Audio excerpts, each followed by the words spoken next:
Boa tarde. Ah, a ideia desse vídeo é colocar uma pergunta feita a partir de uma fórmula que eu tenho usado já há algum tempo, desde antes das eleições, que é a de que o bolsonarismo é uma devastação sem precedentes, né? Eu botei essa pergunta ontem, na madrugada de hoje, na verdade, na minha página no Facebook, e convidei as pessoas para que me dissessem por que elas acham o bolsonarismo uma devastação sem precedentes. Eu acho que existe mais ou menos um acordo entre as pessoas que frequentam a página de que o bolsonarismo é, sim, uma devastação sem precedentes, né? E aí, bom, tem mais de 100 comentários lá da madrugada de hoje para agora de manhã. Eu li todos com atenção e desisti de fazer um vídeo detalhando todos os aspectos de por que o bolsonarismo é essa devastação.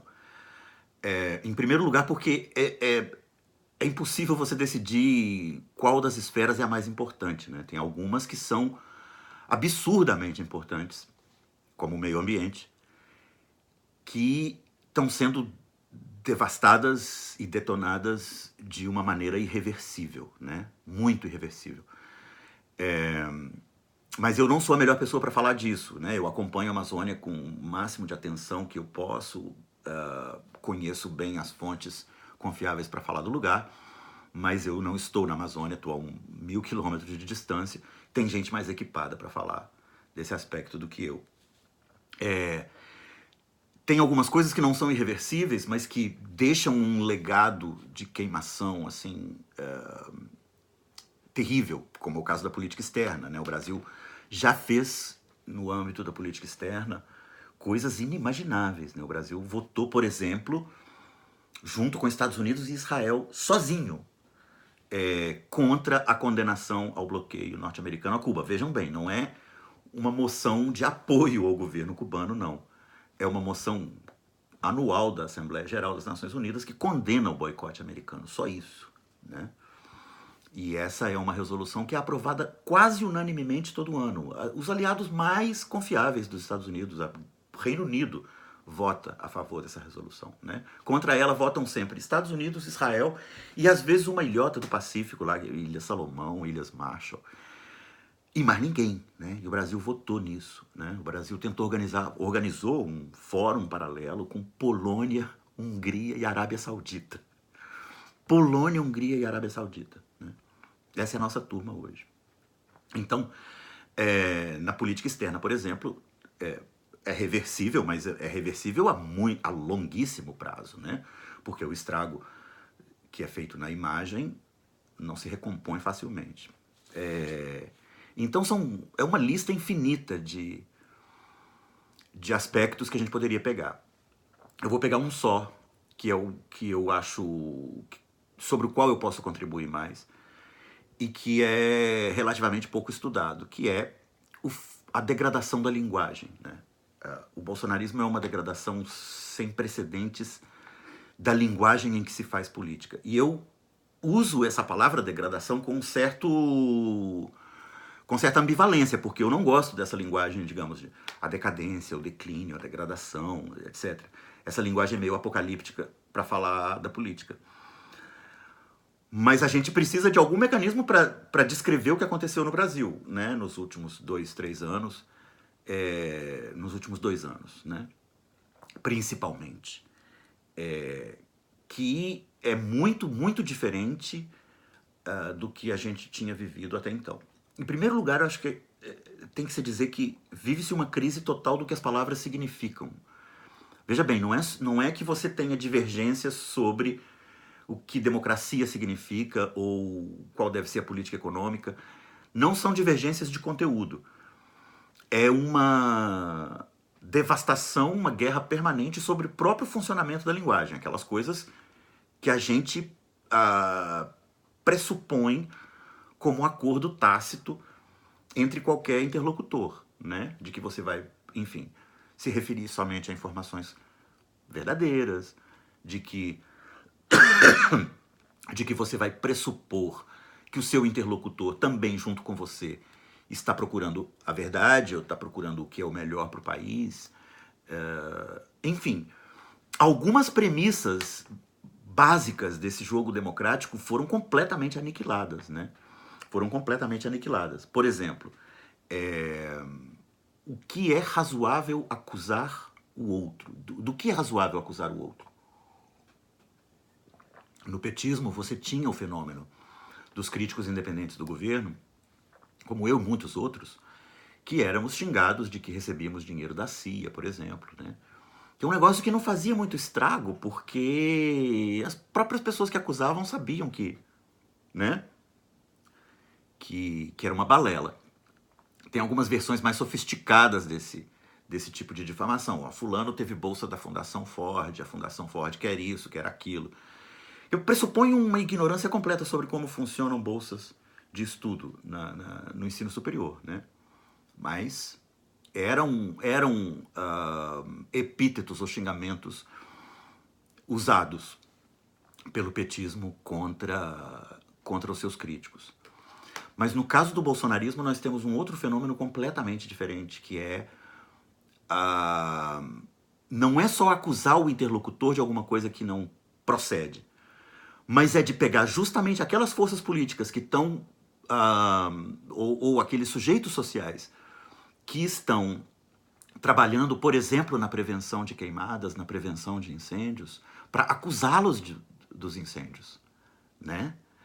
É uma perversidade nova. É uma perversidade nova que pressupõe, para que ela funcione, um certo jogo discursivo no qual o bate-bumbo é tão incessante, a produção de mentiras e fake news e difamações é tão intensa, ela acontece com tal velocidade que os setores sociais que, digamos, não participam do pacto bolsonarista ficam estatelados, sem reação, né? Eu não tenho reação, eu olho assim, eu não vou fazer mais um post de Facebook desmentindo isso. É um negócio exaustivo, é um negócio angustiante, né? E contraproducente até certo ponto, né? Então, isso deixa o jogo político numa situação de, na linguística a gente chamava de afasia, né? Que é um termo médico também, mas que significa uma espécie de impossibilidade, de travamento total da linguagem, né? De travamento total da linguagem que impossibilita qualquer conversa. Não se trata de que nós temos uma diferença sobre o que significa democracia. Trata-se de que nós não podemos sequer conversar sobre o que é democracia. Porque não existe uma linguagem comum na qual a conversa aconteça, né? E o resultado disso é que um setor da sociedade percebe o outro setor como alucinado, como vivendo em uma realidade paralela, né? O setor não bolsonarista, o setor, digamos, mais de 50% da população brasileira, que não é parte do pacto bolsonarista, tende a ver o setor que está inserido nele como um setor da sociedade que está alucinando, né? Que está enlouquecido. Esse fenômeno que rachou famílias brasileiras assim no Brasil inteiro, eu acredito, em alguns lugares um pouco menos, né? Talvez, digamos, em algum lugar do Nordeste em que o Lula seja muito, muito popular, talvez exista uma família lá no interior do Piauí, por exemplo, que não rachou. Ou no sul do país, Santa Catarina, onde o bolsonarismo é muito forte, talvez exista lá alguma família que não tem nenhum resquício de anti-bolsonarismo. Mas, no geral, as famílias brasileiras racharam em um grau que é absolutamente inédito, né? Que é absolutamente inédito. E esse setor que está dentro do pacto político dominante, o bolsonarismo, ou governante, né? Governante é melhor que dominante, porque eu não sei se o bolsonarismo é hoje dominante na sociedade brasileira. Eu acho que o antipetismo é a força política dominante. Mas, enfim, a força política governante é o bolsonarismo. E o setor que está dentro desse pacto governante percebe o outro setor como necessariamente corrompido. Não existe nenhuma razão possível para você não votar, para você não apoiar o bolsonarismo, a não ser o fato de que você esteja recebendo o dinheiro de alguma ONG, ou que você esteja corrompido por algum mecanismo, né? Corrompido pelo mensalão, ou pelo petrolão, ou pelo, enfim, pela mamata, né? Pelo que o bolsonarismo apelidou de mamata, sendo ele, bolsonarismo, uma fração, né? Historicamente, uma fração aí dos sanguessugas do Estado, né? Os caras que viveram sugando o Estado durante anos. Então, o resultado disso é que a conversa, digamos, democrática pressuposta pela Constituição de 88, ela desmorona, né? Ela desmorona completamente porque existe um setor minoritário, mas governante, que não reconhece os termos nos quais aquela conversa está colocada, né? Esses termos, verdade, o que é verdade e o que não é, verdade, razão, razoabilidade, democracia, etc. Todas essas coisas, elas... o sentido comum que todos os interlocutores pressupunham para esses termos desmoronou, né? De tal forma que você lê manchetes de jornais dizendo assim, Leonardo DiCaprio nega que botou fogo na Amazônia. É um negócio assim, sabe? É como você acordar um belo dia e ler uma manchete de jornal assim, dizendo... sei lá, né? Marcelinho Carioca, jogador do Corinthians, nega que bombardeou a Austrália. É uma espécie de realidade paralela que vai, mesmo quando ela é negada, ela vai corroendo completamente a possibilidade de qualquer conversa naqueles termos em que a gente os concebia, né? Aqueles termos da Constituição de 88, enfim, a dignidade do cidadão, a razoabilidade, a democracia, etc, etc. Né? Esses termos estão... eles colapsaram, né? Eles colapsaram no Brasil de hoje, o sentido que esses termos mantêm. Então, essa é, para mim, o ponto de partida inicial, assim, para a gente estabelecer o legado de devastação do bolsonarismo. Eu acho que também passa por aí, né? Assim, um determinado funcionamento da linguagem que é completamente diferente de qualquer coisa que a gente conhecia no espectro político brasileiro, né? E a nossa falta de respostas para isso, né? O atordoamento que se vive do ponto de vista nosso, dos que estamos fora do pacto governante bolsonarista, é inédito também, né? As pessoas simplesmente não sabem o que fazer.